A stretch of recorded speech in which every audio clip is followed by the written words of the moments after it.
မြစ်သားစမုံပေါက်မှာပါဒီမှာလဲသုံးပြီးဟိုးမှာနည်းနည်းတော့မဟုတ်ဘူးကားတွေရော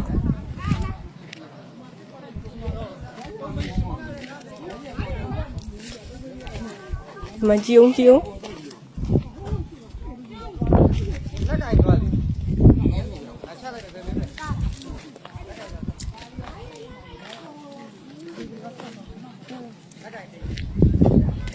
အိုးရေတွေကိုထွက်လို့ကြည့်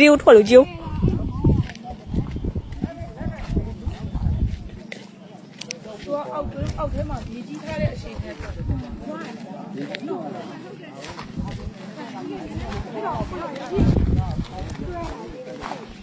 ဒါမှမဟုတ်ဘူး။လမ်းကြောင်းကလာလောက်ကတော့ဟိုင်းရစ်သားနဲ့ပြင်ဒီလမ်းကြောင်းတော့ယာယီပြင်မှာပါရော။ဒီနေရာမှာတော့လောက်နဲ့ပြင်ဆင်ရမှာအနည်းဆုံးပြင်ဆင်ရမှာ။တရားကတော့ထိခိုက်မှု